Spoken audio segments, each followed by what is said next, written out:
Okay, so we're going to go ahead and get started. So first off, such a warm welcome to UC San Diego. We are so excited to be welcoming our new cohort of students. We're so excited to hopefully get to meet you here soon in just a few months. But we just want to first off congratulate you, and we're really excited to be your host institution for the time that you'll spend at UC San Diego.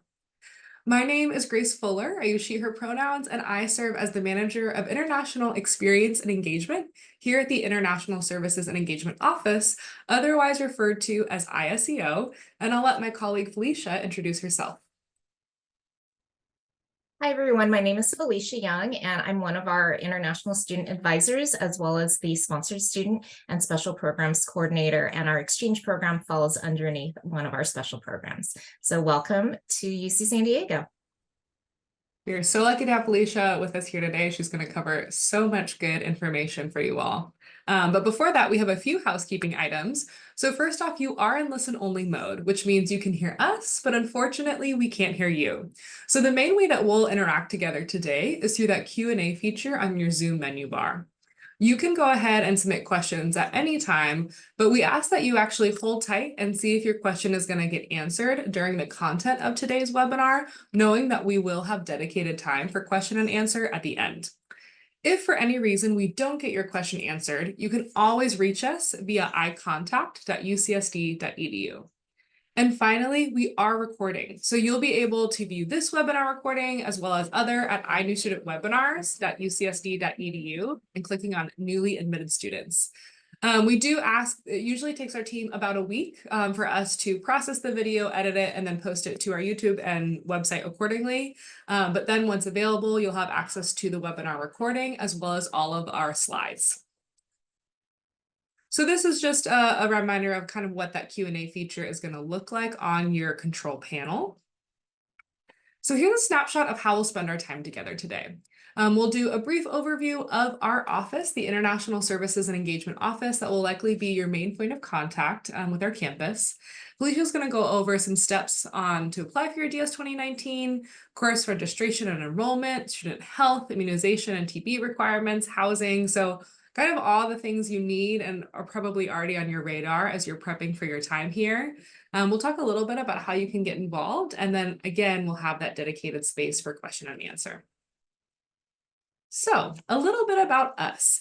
Who is the International Services and Engagement Office? So we are lucky to have 30 professional staff and 15 student staff who are really dedicated to transitioning and help you support as you spend your time here at UC San Diego. Many of you will kind of know us as the quote unquote visa office. So it's true, we do help you issue those DS 2019s for your J1 visa and any work authorization you may need. But we also host a lot of different engagement programs and events to help you be a part of the Triton community here. In terms of what you need to actually apply and get your first steps off the ground, we have a dedicated website. So this is inewstudent.ucsd.edu, and we've tried our best to really break it down in the steps that are pertinent to you when you need the information. So if you go to inewstudent.ucsd.edu, on the left hand here is you'll see our homepage. And so you can click on kind of the identity or education level relevant to you. For most, if not all of you here today, that's going to be exchange students. So once you click on exchange students, it will take you then to the next screen where you have broken down into various steps. So requesting your immigration documents, preparing for arrival, and then what to do upon arrival. Now, to request your immigration documents, you will do so through iPortal. So you can go to iportal.ucsd.edu, and that's going to take you through the steps, and that's actually going to be how you'll receive your DS 2019 as well. And with that, I'm going to hand it over to my colleague Felicia to go into a little bit more detail about that process. Oh, Felicia, you're muted. Sorry. Yes, thanks. So just as a quick reminder, we are going to be posting the slides for this presentation, and we do this so that you don't need to try and take a picture of the screen or furiously take notes while we are doing this presentation. A lot of our slides are informational and contain the links to what we're talking about. And so again, those are going to be available to you. Grace is going to be dropping some of those links in the chats while I present, but I did just want to let everybody know that we will again be uploading the slides for you to see and then have all of those resources. All right, let's get started. I'm also going to go camera off so I don't look at two different screens while I present. All right, so the first thing that we're going to talk about, of course, is your visa application. So in terms of what you'll need to do, Grace did mention iPortal. So as an international exchange student, you need your CVIS form DS 2019 to apply for that J1 visa. And again, like Grace said, this is requested through iPortal. So once you have your UCSD, PID, and password set up, you'll be able to log into iPortal to request it. And again, I know many of you have already done this. I've been getting all of your requests and seeing them. So we do want to let you know that the processing time for this document issuance is 15 business days. So if you haven't been able to request this yet, we do recommend that you do this as quickly as possible so that we can get that out to you. Now, once you do receive that DS 2019, you'll use this to book your visa appointment at your local US embassy or consulate to obtain that visa. Now, all exchange students will receive a Form DS 2019 with a September 23rd, 2024 start date. And because we know that you do like to plan ahead, we just want to let you know that you are able to seek entry into the US up to 30 days before the program start date that is listed on your DS 2019. So this is what the Form DS 2019 looks like, and it will be uploaded to your iPortal request. So I did want to just point out that we blacked it out, but the circled red is where your CVIS ID will be located. And this is the number that you'll need in order to book that visa appointment. And then the three lines that are highlighted yellow at the bottom, this is where you are going to need to sign your DS 2019. It's going to ask for the place, which is going to be the city and the state in which you are located in when you sign this form, and then you'll need to date it. So you are going to need to download the Form DS 2019 from your iPortal request. You're going to download it, print it out, and then sign it with a pen, and then you are going to bring the paper version of your DS 2019, not only to your visa appointment, but this is what you'll bring and carry with you on the plane when you're seeking entry into the US. All right, so we are going to get started on course registration and enrollment. I know that this started this week for all of you.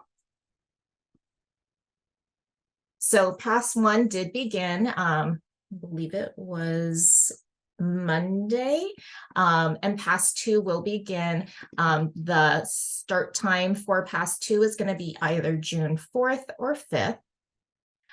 Now, after the second pass, and it does begin again June 4th or 5th and ends on August 6th at 11:59 p.m. and that's Pacific time.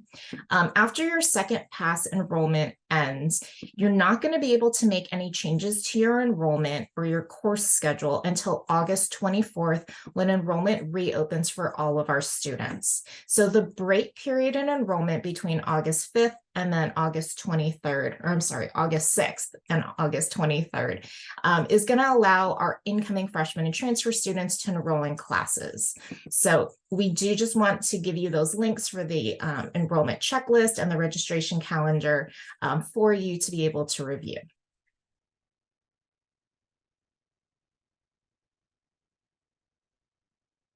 Now on to course enrollment with classes that have prerequisites or restrictions. So an example of a course that has a course prerequisite is one of our biology classes. So Build 2, which is one of our lower division biology classes, requires the completion of our course Build 1. So that is an example of a course prerequisite. Build 1 is needed for Build 2. An example of a course restriction, for example, is our Psych 101 course, which requires a student to have upper division standing in order to enroll in the class. Now, students are expected to complete all prerequisites and meet all course restrictions prior to trying to enroll in the class. And you can view course prerequisites and course restrictions on the in the schedule of classes on Triton link, as well as in the UC San Diego General Catalog. Now, as an exchange student, UC San Diego does not have access to your academic history from your home university in our database. So you will need to submit pre-authorization requests through UC San Diego's enrollment authorization system, also known on our campus as ISEO, for any courses that have prerequisites or restrictions. So you can see that the steps are that you will need to submit that ISEO request, and then the department or the program in which that course is offered is going to be the one that reviews that request. On occasion, the instructor for the course may be the one that reviews it, and then the department is going to let you know if you're able to enroll, if there's a revision that needs to be made to the request, or if the request is denied. Excuse me. Okay, next slide. All right, so just some important course registration reminders. You are unfortunately not guaranteed enrollment into any specific UC San Diego courses. So we always recommend that students have alternate course options. I know that UC EAP, as well as our global exchange coordinator, have also shared this information with you, but we also want to make sure that we remind you of this. If you do need help selecting UC San Diego courses to take, we do recommend that you contact your advisor at your home university, because we do want to make sure that you are selecting classes that will help meet the requirements for you to complete your program at your home university. And unfortunately, because we're unaware of what those are, we do recommend, again, your home university advisor for any guidance. A lot of our upper division courses do have the prerequisite of upper division standing. And again, this is something that you will need to request through an ISEO request, because this is something that is a prerequisite. And then again, as a reminder, our department advisors and sometimes the professors are going to review and decide on the outcome of those ISEO requests to either approve or deny them. So you will need to be following up directly with the department or the program if you have any questions about the review process or their timeline. And I will give you a hint that unfortunately, every department on campus is not aligned in their timeline and their process in which they are reviewing those ISEO requests. So you will need to reach out to, again, to the departments or the program for any questions about those. So this is a quick reminder. I know that we mentioned this in our newsletter that we sent out to you. There are 3 health requirements that all of our new incoming students must complete by July 10th. These requirements include complying with the COVID-19 vaccine requirement, completing the TB risk assessment questionnaire, and then completing the regular immunization requirement. So failure to meet these requirements may result in a hold being placed on your UC San Diego student account. And what does a hold on a student account mean? It actually could prevent you from making any changes to the courses that you're enrolled in. So adding or dropping any courses while that hold is placed on your account until that hold is released. All right, so we're going to talk about some summer options for housing if students will be coming into the U.S. prior to beginning their program in the fall. So our first option, and this is for students who will be enrolled in summer session courses at UC San Diego. So there is, through our on-campus housing, dining, hospitality. So on-campus housing, they do offer transitional summer housing, again, for students who were enrolled in summer session courses at UC San Diego through UC San Diego summer session. And just to let you know, if you are interested in taking summer session classes here on campus before you start your program in the fall, there are 2 options. One is if you go through enrollment through the summer session office, then you will need to be enrolled full-time in summer session in order for us to be able to provide that visa document for you. Another option, and I'm going to ask Grace to go to the next slide, is for students who are going to be enrolled in summer session through the Division of Extended Studies, which is a separate entity than UC San Diego main campus, which is part of our summer session that I just discussed.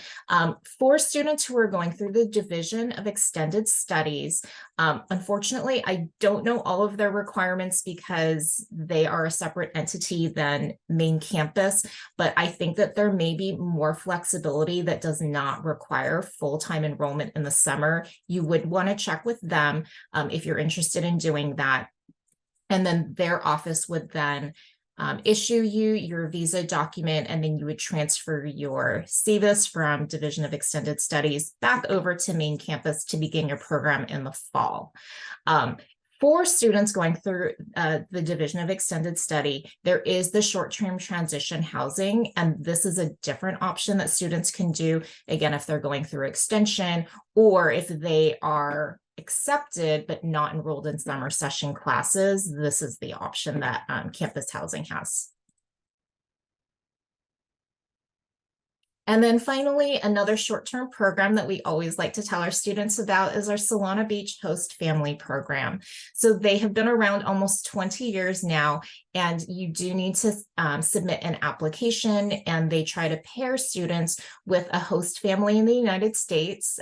Usually the amount of time that a student stays with a host is very short, maybe 3 to 6 days, while you are either making arrangements for your permanent housing, or you know that you'll be staying with somebody else, but in the meantime, you just need a couple of days where you need a place to stay, and this is another great option. All right, so we are going to get started on all of the housing for fall 2024 when you will begin your program with UC San Diego. And these are our on-campus housing options that I'm going to go through right now with UCSD's Housing, Dining, Hospitality, also known again as HDH. So it's likely that by now HDH has emailed you the iHouse application. I know that they let me know they were going to send that out to students in late May. These were emailed directly to your UC San Diego email addresses. And this is a great opportunity for like a really unique and engaging living learning community. There are international students, US students, scholars from all throughout the world living together. And it's a really engaging and supportive community. It fosters diversity of thought and experience, and it's just a really great opportunity. It's a very popular option for a lot of our exchange students. We do want you to know, though, that space is limited in iHouse and not guaranteed. So again, you will need to fill out the iHouse application once it's directly emailed to you, and then follow up with all of the instructions once you know that you've been admitted, if you have, to sign the contract and then do the prepayment for the housing deposit of $450. So we do have that link up there. If you do have questions about iHouse, we would want you to reach out directly to their program. But again, you should have already received, hopefully, that email with the application. Now, for any students who either are not admitted into iHouse or they don't want to choose that as one of their housing options, the fall quarter housing waitlist application will open on July 9th. Submitting an application, a waitlist application, doesn't guarantee you a space on campus housing, but we have been told by campus housing that is very likely that there will be campus housing available. If there is, you will be housed somewhere on campus within our undergraduate housing communities. And we do have 8 different communities with our 8 different colleges where students may be housed. So we do recommend, again, if for some reason you either are not chosen for iHouse or that is not an option that fits you, this is another great option for if you would like to live on campus. And then if you do have, excuse me, any questions about on-campus housing, we do highly recommend that you contact the housing office directly. They'll be able to assist you with any of your questions. Now, because we do know that campus housing is not guaranteed for our students, we did want to give you a number of off-campus housing resources. I'm going to go through these slides pretty quickly, only because the links are there. We really want you to have those links as resources in case any of these could be good fits for you, in order for you to be able to find off-campus housing if this is something that you would like to choose. So the first one is the off-campus housing website hosted by UC San Diego. Now, this does require that students sign in to the website using your UC San Diego email address. And so this is for UC San Diego students only. You can search for roommates, you can create a roommate profile, there's listings of properties. Sometimes there's apartments, there's shared rooms and roommates. So a lot of different housing resources and options on this website. The next one is UC San Diego's Basic Needs Hub, also has a really great housing section on their website. And so we did just want to let you know about this. They give house hunting tips and also just, again, more information about if you are renting off campus, what your rights and responsibilities are as both a tenant and a roommate. And then our website, ISEO, does have a housing page as well. So if you go to istudents.ucsd.edu, click on advising and then housing, you'll find this page. So this is also a really good page just with good information about, I mean, I hate to say scams, but scams that could exist, housing terms to know that are common in the United States, just really good general information. It gives a good breakdown of neighborhoods in the area. So this is a great resource as well.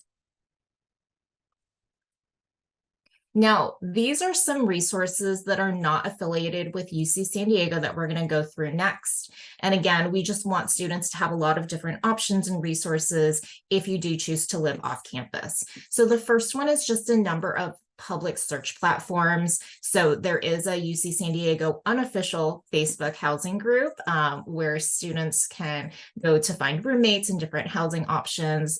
There's a list of hostels, Airbnb, and then again, just good tips and tricks for us to give our students as they're coming to the US for possibly the first time to be studying here.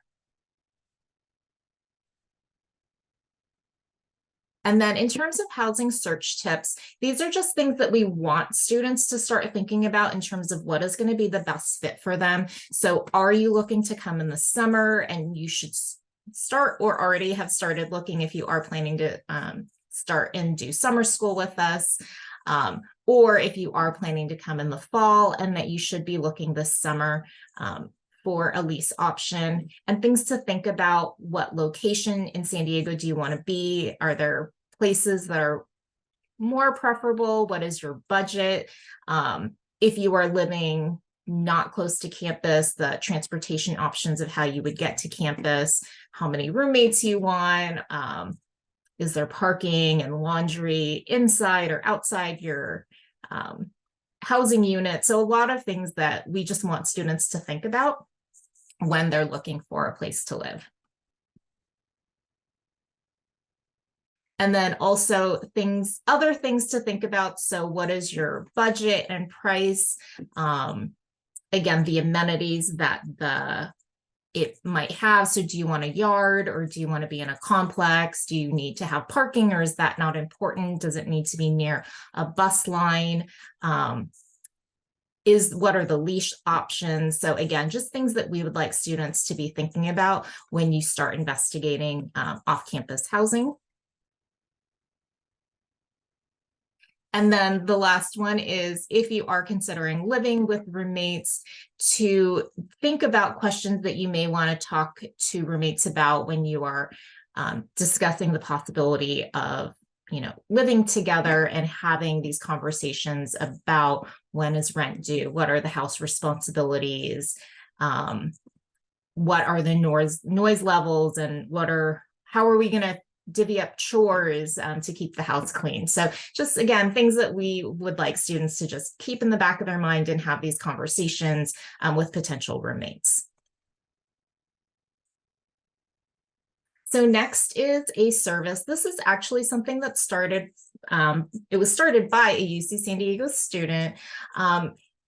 He had challenges finding off-campus housing and wanted to create a service that actually makes things easier and more seamless and less stressful for students trying to find off-campus housing. So this is just a resource as well. It is unaffiliated with campus, but it's just something that we wanted to share as another option.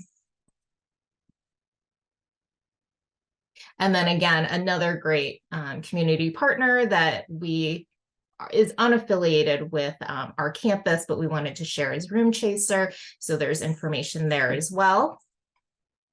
The next one is Craigslist. This is a very common one. I don't know how common Craigslist is these days. I know it was a few years ago.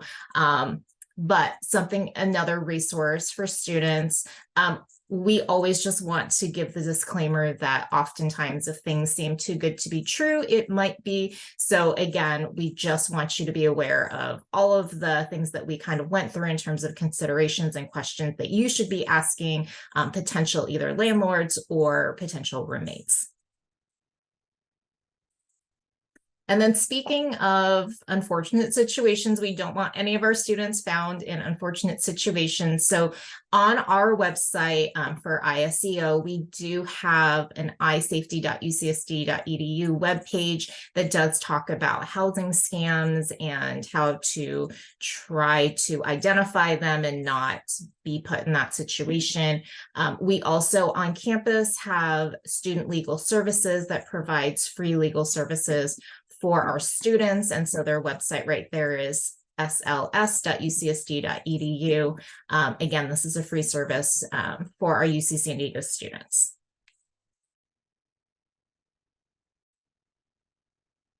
And then for our students who are living off campus, we did just want to let you know that there are commuter resources out there, including sections on off-campus housing and how to commute to campus. So a number of great resources, a commuter lounge for students to hang out in and meet other students that are commuting.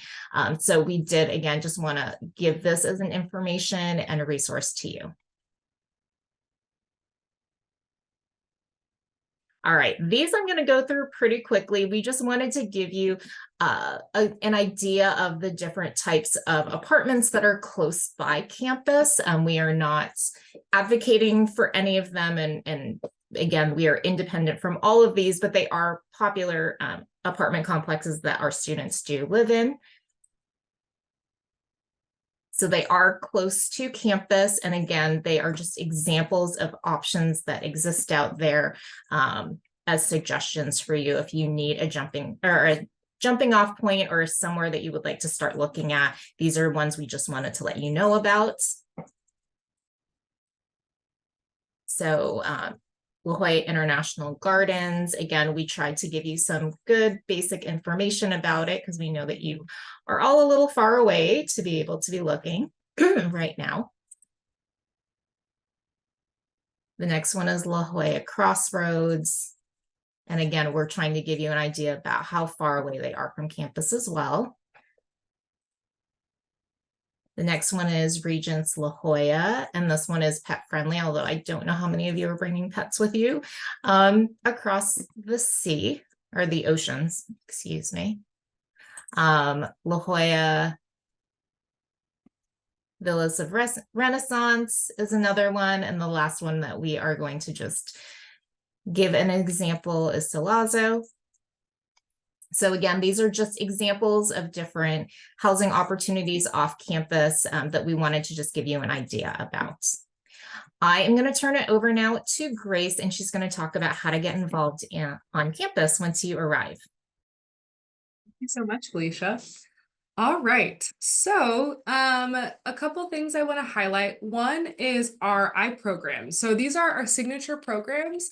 Programs are basically connection opportunities that run throughout the academic year. So I'll give kind of like a high level overview. So one example is our global coffee hour. So every month, I think it's on the second Wednesday of the month, we host a coffee hour to bring together our international community. We have a bunch of coffee, we have a bunch of pastries, we have games. And it's really a time for you to meet new people and to just like be able to network and yeah, have a sense of belonging here at UC San Diego.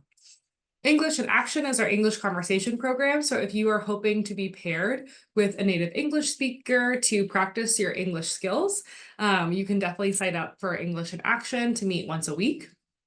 Triton Trekkers is our collaboration with outdoor recreation, Outback Adventures. So we host trips throughout the year, and maybe that's to kayak La Jolla Cove or go rock climbing in Mission Gorge or go snorkeling. So it's basically taking advantage of the beautiful backyard that we have in San Diego and organizing outdoor trips to explore that backyard.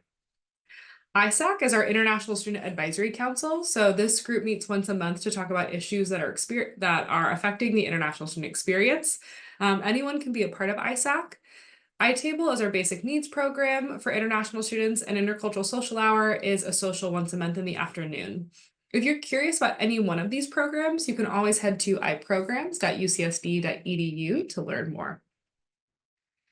Another thing I want to mention is our iEvents calendar. So this is a live calendar. It's continually being populated with different events, and that's by both our office as well as by other offices and student orgs here at UC San Diego.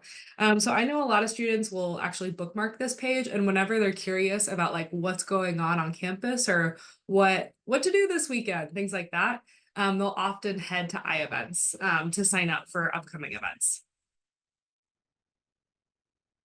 And then something else that a lot of our students typically find really helpful is our Surf Check guide. So this is actually a guide created for students by students, and it covers a lot of topics that international students wish they knew before arriving to campus. So things like what to pack. What should you pack when you are traveling internationally to UC San Diego? How to arrange transportation from the airport to UC San Diego's campus. It goes over housing on and off campus briefly, also getting set up in the US. So how to set up a US bank account, how to set up a US phone account, how to get a government issued photo ID if you want one. It talks about local attractions, how to do different like billing and payment options for tuition and fees, dining, academics, and more. So it's a pretty extensive guide. I'd highly recommend you all check it out, and I'll put the link in the chat for your curiosity. Also, the table of contents, as a note, is hyperlinked, so you can click on different topics and it will take you to different sections of the guide. Okay, so I'll just close with some additional resources. So one, these are common website and different sections of our website that we have created vanity URLs for so that you can get to them really easily. So we have our main website, iseo.ucsd.edu. We have our updates. So if there's anything happening that's a little bit more urgent, you might need to be aware of. Again, iNew Student is that portion of our website that's built for our newly admitted students, such as yourself. If you want to learn more about international orientation, you can go to iorientation.ucsd.edu. iPortal is where you can request those immigration documents. If you would like to meet with an international advisor, so let's say attend Zoom advising, you can go to icontact.ucsd.edu. Our programs, like I said, iPrograms, and our events, iEvents. Okay, these are not UC San Diego websites, but they are websites that students will often go to for other means. So iTravel.ucsd, well, I guess iTravel is a UC San Diego website, but some of these other ones, so travel.state.gov or US Embassy. So if you are wanting to know about, the visa interview in your specific home country, the US Embassy in your specific home country, that's a great way to find the closest embassy to you. Studyingthestates.dhs dhs.gov kind of gives an overview of what you might expect as an international student studying in the United States. So these are really common resources that students will refer to as they prepare for their time in the US as an international student. Okay, so as a final reminder, we have some important deadlines. So if you have not already begun to request your visa documents via iPortal, we encourage you to do so. So you can go ahead and do that now via iportal.ucsd.edu. Then, excuse me, July 10th is the deadline to submit all health immunization requirements. So I put that link in the chat where you can go and kind of see what those requirements are, what's expected of you. But in general, studenthealth.ucsd.edu is also a great resource for any health immunization and health insurance requirements. July 23rd is the deadline to complete the vector training. If you're curious, you can go to ophd.ucsd.edu. But please note that there was an email to sign up for this course sent to your UCSD email. So it's really important. Our main way / the official way that we will interact with you as UC San Diego is through that UC San Diego email. So it's really, really important that you are checking it even now, because again, that's where we're going to put all of that information. And then August 1st is the deadline to request all of your visa documents. So that's a hard deadline to make sure that you get those visa documents in time for your arrival. And then September is a really fun and exciting month. That's when we get to meet many of our new students. So that usually is move-in for any on-campus housing. You'll submit your check-in form so we can activate your CVIS record. And that's when we have our live international orientation with lots of international orientation events. Okay, so now is our dedicated portion where we'll go over some question and answer. So if you have not done so, please feel free to submit a question in the chat. And many of you have, so we'll go ahead and get started with this one. So Felicia, the question reads, what is the DS-160? So, yeah. Okay, so I'm actually going to answer the last question that somebody just posted about where you'll be able to find the slides after this presentation. We are going to, again, post the slides. I'm furiously trying to grab the link of where, actually, Grace, will you grab the link of where? Yep, I sent it. Is perfect. Like Grace said, we will be posting the recording of this webinar as well as the link to the slides that we sent probably in the next few days. The recording might take a little bit longer than the slides, but we'll get those up in the next few days on our website. You'll be able to just go there directly and click the link to get them. In terms of the iHouse application, I will let you know that we had a meeting with housing, gosh, I want to say 2 months ago, and their plan at the time was late May was when they would be sending out the application for iHouse. It sounds like from their end, they have not gotten that sent out yet. So I would just hang tight. They have all of your email addresses to be able to reach out to all of you to send that application out. So unfortunately, my best answer is you will need to continue to check your UC San Diego email for that link. I know that there's about a week turnaround to be able to submit the application once it is sent out to you. Unfortunately, I don't have any other information about that because it is something that housing is responsible for. I do know the basic information, but unfortunately, I apologize that those dates have changed and that we did not know about it. Okay, so in terms of requesting your DS 2019, we are not going to deny your request to issue you a DS 2019.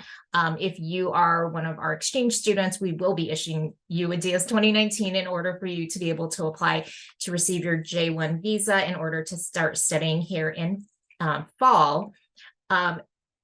I will say that realistically, it is taking us about 15 business days or about 3 weeks to be able to process these. We're receiving thousands and thousands of requests at this time from all of our new incoming students, our exchange students, as well as our degree seeking students. So it is really taking us about that 3-week time length in order to get that issued out to you.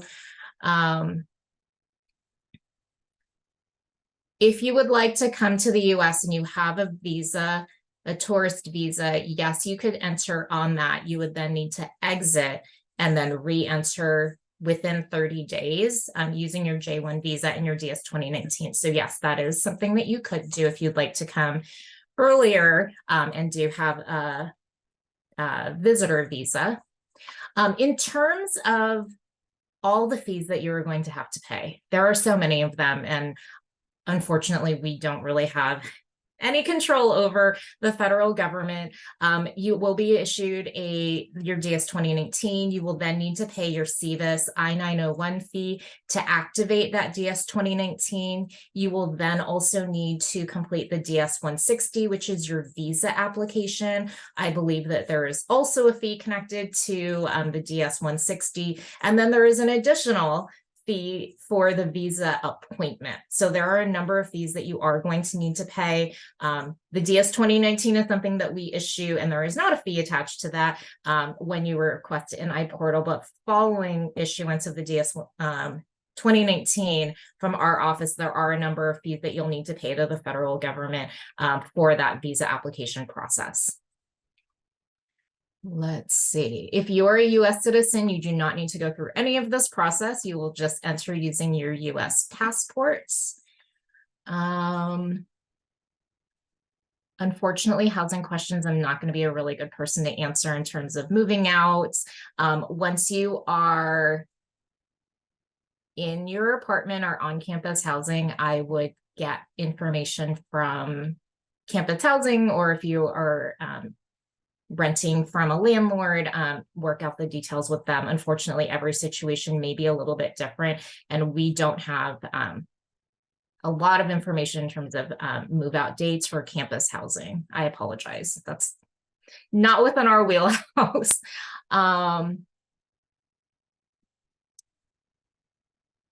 So students wanting to work part-time in an internship, students can be working on campus. You can be working on campus beginning September 23rd. So once you arrive on campus, you could be authorized to work on campus. It would be an iPortal request to our office.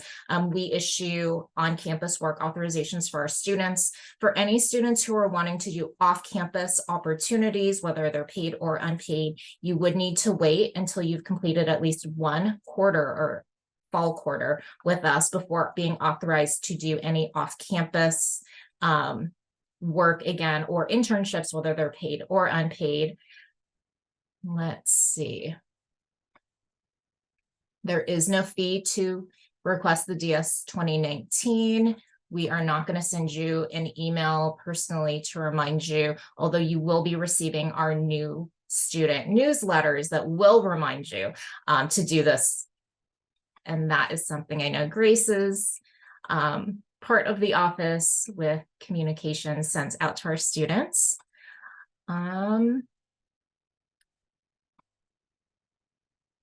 Sorry, you guys are asking so many good questions, and I'm just trying to read through all of them. The health insurance plan for UC San Diego is done through Student Health Services. So Grace, would you mind throwing that link in the chat? So if you are trying to waive out of the requirement for student health insurance for campus, you would need to work directly with Student Health Services on campus to complete their waiver in order to not need to be purchasing the UC San Diego campus insurance.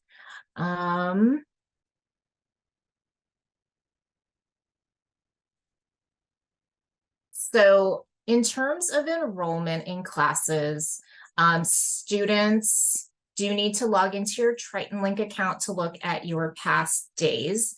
I think past one already ended for students. So if that is the case, you should be able to look in Triton Link to see what you are currently enrolled in now.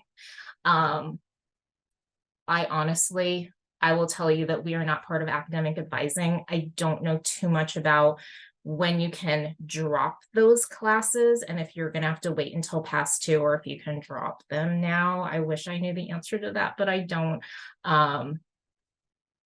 So apologies on that.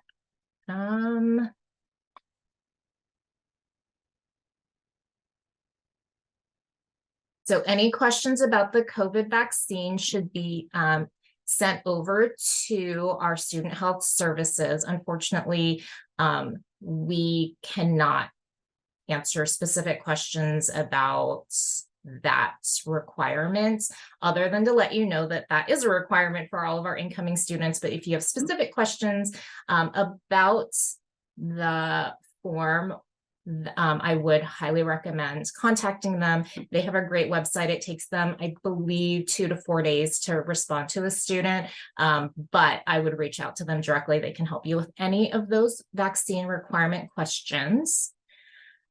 I'm trying to read through all of these questions. Work limitations for the DS 2019. So while you are in the program and attending our campus full time, you are limited to 20 hours a week. During the breaks between quarters, you can work up to full time. And again, just as a reminder, students do need to receive work authorization from our office, whether you are working on campus or off campus in a paid or unpaid position as a student on a J-1 visa. Let's see. So again, any students who are US citizens who hold a US passport do not need a visa. You just need your US passport to enter, and you do not need to request the DS 2019.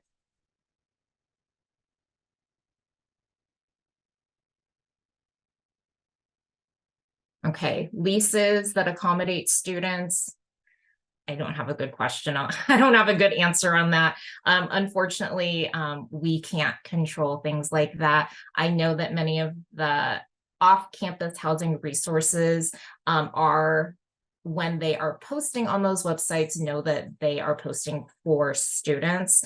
So a lot of the times, they're doing month-to-month rentals and things like that. But unfortunately, that is something that is dependent on whoever you're renting from. We do know that a lot of the complexes around campus are aware of students, wanting to live near campus. And so those may have more student-friendly terms, but I cannot promise you that is the case.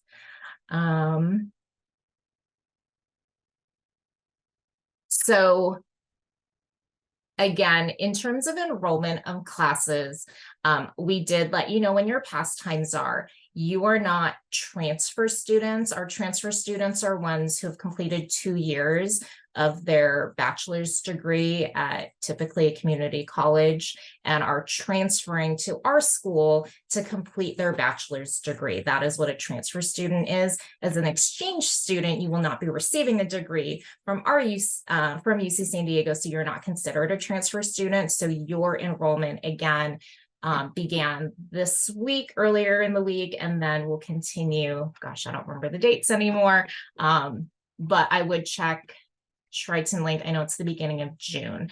Check Triton Link for your past 2 date and time.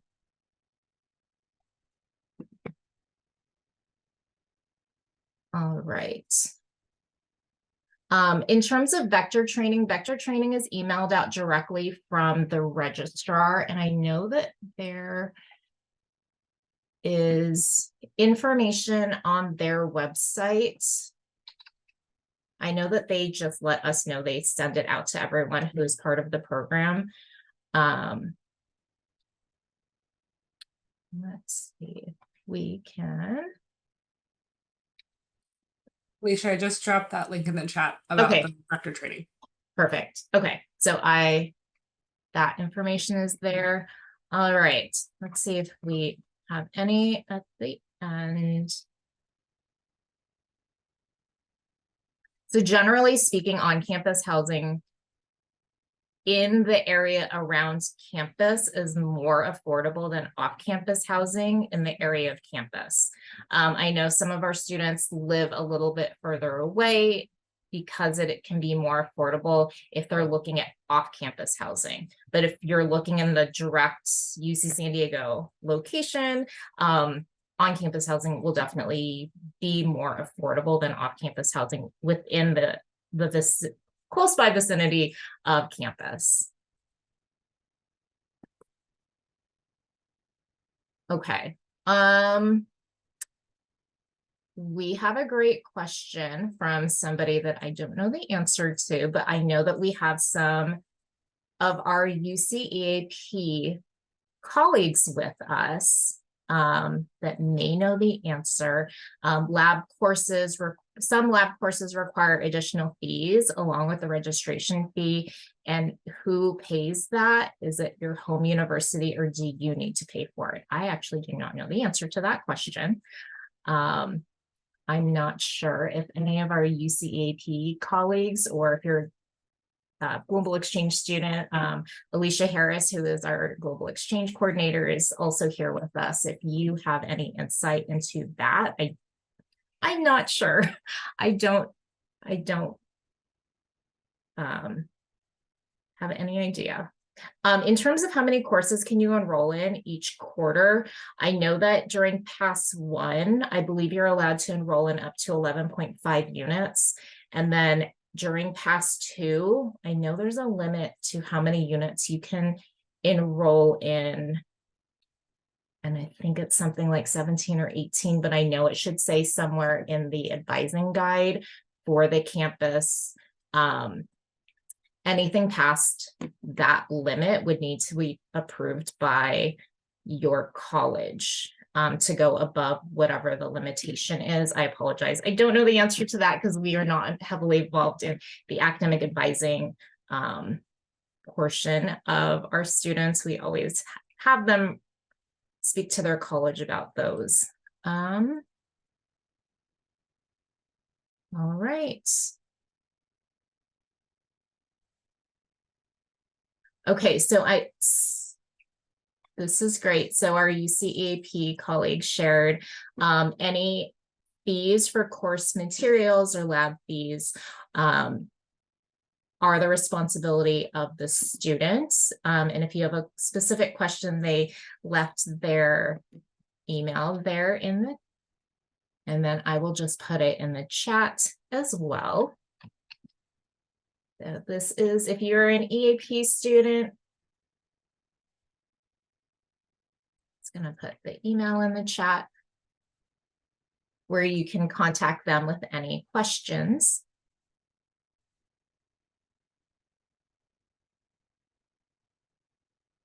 All right, and then we had Daniel who is sharing the link. Okay, I will put this in the chat as well on behalf of Daniel, a WhatsApp group for all incoming exchange students. What a great idea. I love that.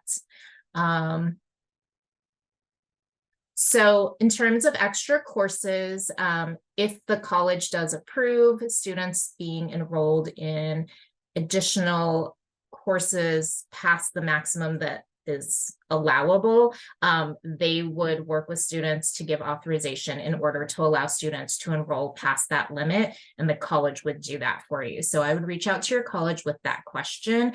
They'll be able to tell you what the process is for requesting that, as well as how and when they would give you authorization to be able to enroll in more than, again, the standard amount of units that students can enroll in per quarter. Okay, and again, just as a statement to all of you, you are not transfer students, you are exchange students. So If you are a transfer student and you are here in our webinar and you will be receiving a degree from UC San Diego, we love that you came to this, but then you would want to speak with your college directly if you are a degree-seeking student and will receive a bachelor's degree from UC San Diego to talk more about the academic advising. If you are a part of our exchange program, again, you would want to be talking with your college about any of the academic advising questions that you may have in terms of enrollment in courses and things like that. They are responsible for helping our students with all of those questions. Okay. DS 2019 processing is 15 business days, which is about 3 weeks. And I will let you know that we are definitely behind in processing some of our requests because of the high volume that we are getting currently from all of our newly admitted students. So if your due date has already passed, we apologize.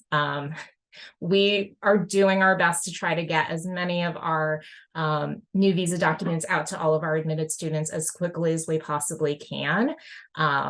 Please know that. So if we are a few days late, we apologize and we appreciate you being patient with us. All right. I think that is it. All right. And we are right at the hour. Well, we thank all of you for spending your morning with us, your possible afternoon or evening. And then if you do have any questions, the best way to get in touch with us is the contact form. So icontact.ucsd.edu. There is a contact form. That's basically how we email back and forth. So it looks like a form that you submit it and it goes directly to our email and your email. It can take 2 to 4 business days to get a response, again, due to the high volume, but we do have 3 to 4 people dedicated every day to answering all of those emails that we are receiving from our students. So please reach out to us that way and we'll be able to help you with any questions that you may have. All right. Thank you, everyone, and have a great rest of your day. Take care.